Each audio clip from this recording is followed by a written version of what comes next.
tasgar hati ibu butuh hati umandar yang membah di Nabi Sallallahu Alaihi Wasallam.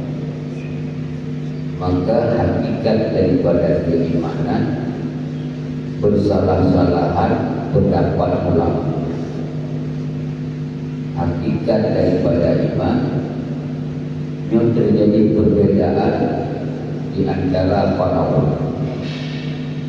Masyarakat muslimin jamaah sekalian yang dimuliakan Allah.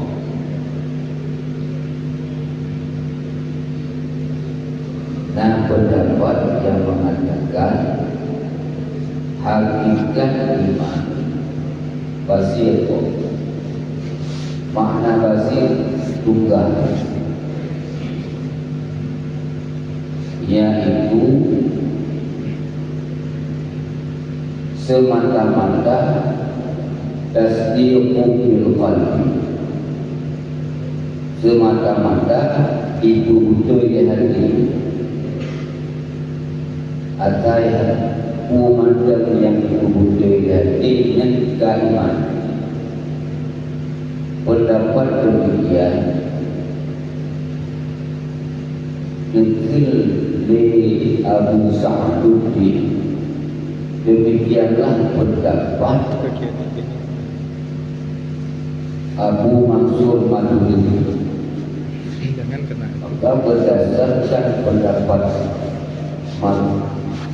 Abu Mansur, hakikat iman itu basir tunggal, hanya semata-mata tasdiqu bil qalbi, ibu betul di hati. Amantu billah, asyhadu an la ilaha illallah wa asyhadu anna Muhammadar Rasulullah. Semata-mata tasdiqu bil qalbi, ibu betul di hati. Bagaimana tentang iqrarul bil lisan menurut pendapat Abu Mansur? Diikrar itu lidah. Berdasarkan pendapat Abu Mansur,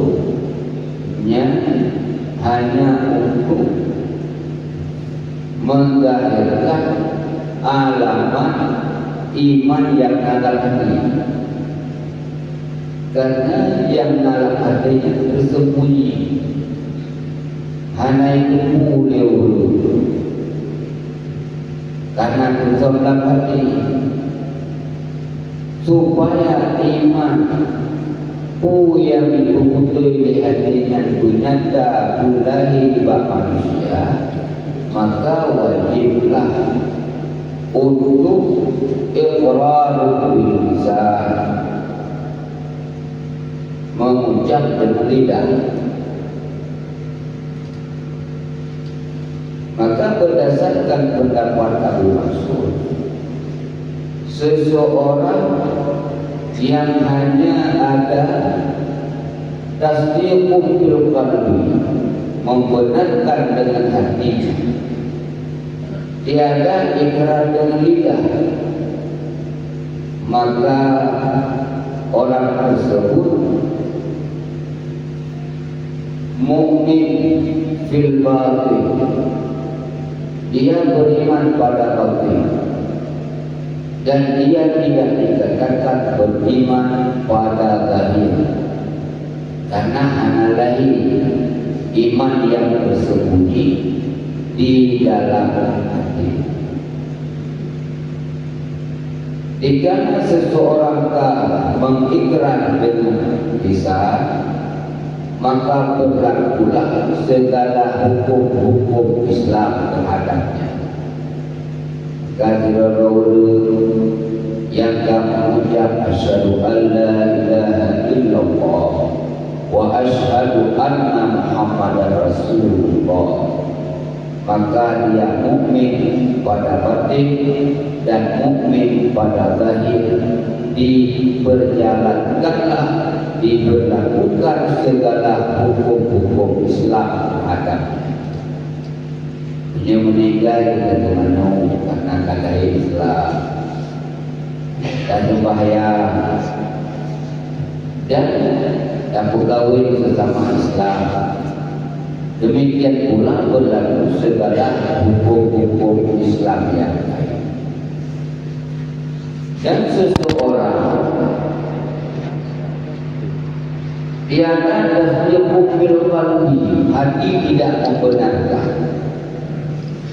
hanya iqraru bil lisan, hanya lidah,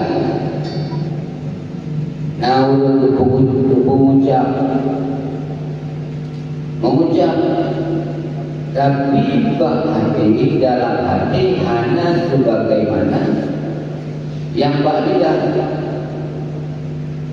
Dalam hati hanya membenarkan yaitu lidah, maka orang tersebut dikatakan kafir pada batin, mukmin pada zahir. Nyatanya yang dikategorikan dalam kategori al-munafiqun.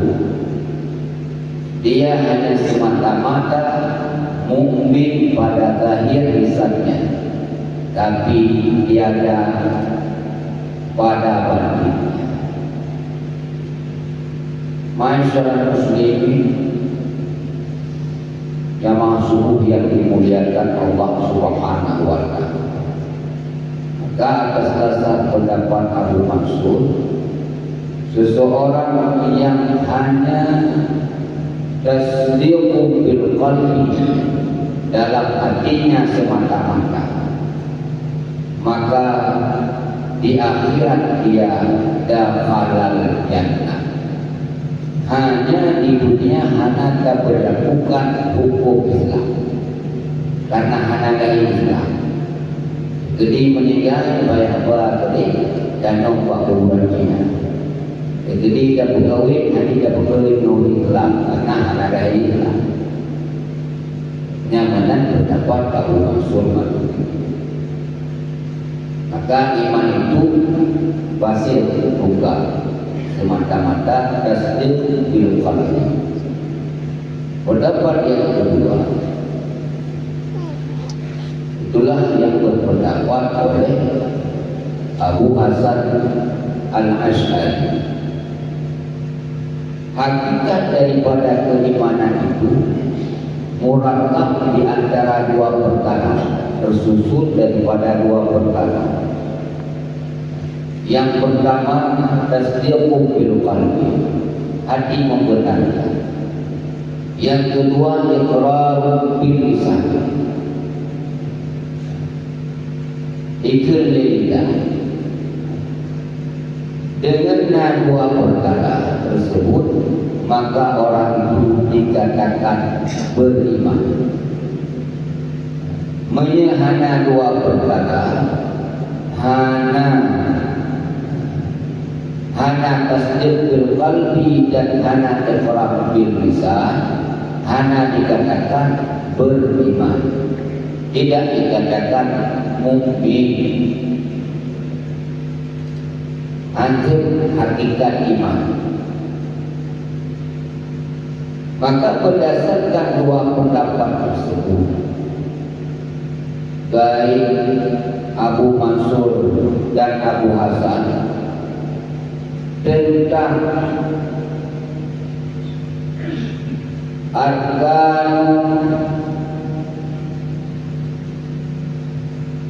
tentang masalah menjalankan dengan perbuatan, pada kabur dengan anggota. Maka berdasarkan kedua pendapat tersebut, itu tidak termasuk dalam hakikat keimanan. Tentang masalah dan sembahyang dan puasa, dan kubur sembahyang puasa tadi yang hanya tidak hakikat keimanan, tapi tidak untuk kesempurnaan iman, untuk sempurna iman. yang hakikat keimanan Abu Mansur hanya tasdiqu bil qalbi, menye Abu Hasan tasdiqu bil qalbi wa iqrarun bil lisan. Sedangkan mengerjakan dengan anggota maka hanya untuk kesempurnaan iman. Jamaah sekalian yang dimuliakan Allah, pendapat yang benar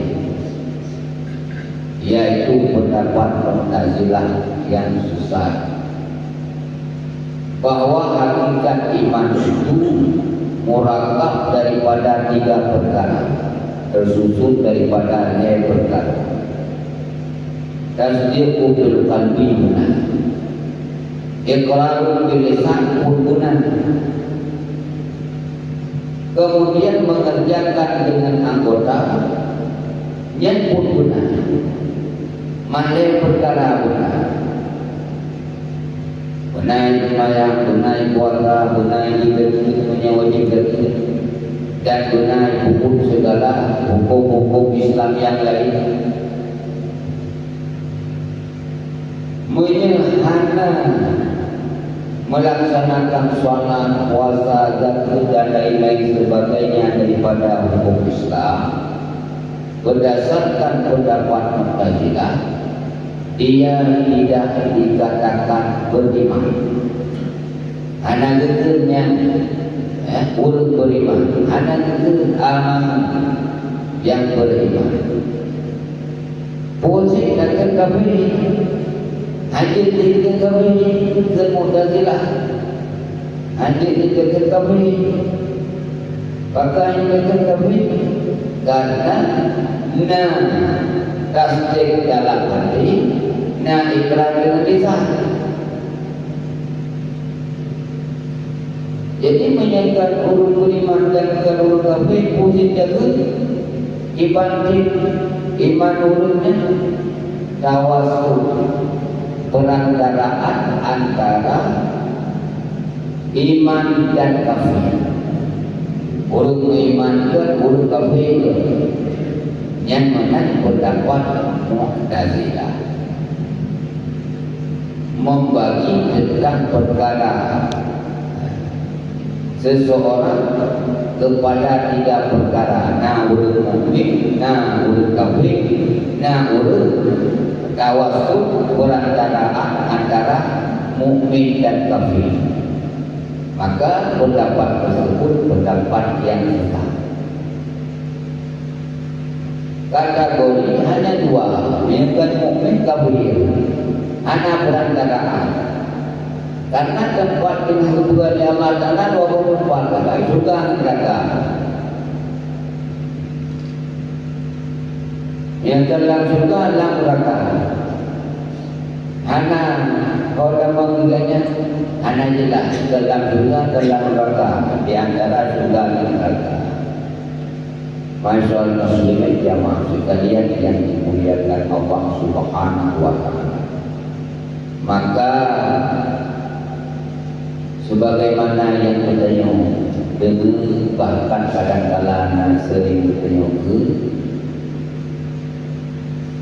al-imanu tasdiqu bil qalbi wa iqrarun bil lisan wa amalun bil arkan. Iman itu tasdik dalam hati, hati membenarkan. Ikrar dengan lisan, dikirle lidah. Wa amal bil arkan, dipuput di segala anggota tubuh. Maka wa amal bil arkan berdasarkan Abu Mansur dan Abu Hasan itu sebagai untuk kesempurnaan iman, tidak termasuk dalam hakikat keimanan. Masyaallah muslimin jamaah subuh yang dimuliakan Allah Subhanahu wa taala, yang mudah-mudahan kita juga berkah bahwa kalahi dalam keadaan beriman pun wadah sakratul maut pun dalam keadaan beriman. Karena bahaya sakratul maut sangat bahaya. Sakranya mabuk, sakrul mabuk. Sakratul maut bersangatan mabuk pada mati. Yang makna daripada makna sakratul mabuk. Mabuk pada mati, bukan mabuk karena berat sakit pada nyawa. Oleh karena demikian, pertahankan keimanan walaupun begitu berat dan sakit pada nyawa. Mudah-mudahan bersampai mabuk yang menghilangkan keimanan itu daya di syaitan dengan kita yang memperbanyak ibadat kepada Allah, dengan senantiasa berzikir kepada Allah, dan dengan senantiasa kita yang jalankan kemudian kepada Allah Subhanahu wa taala, yang mudah-mudahan iman kita selamat di dunia wal akhirah. Amin ya rabbal alamin. Wallahu a'lam bissawab. Sallallahu ala Muhammad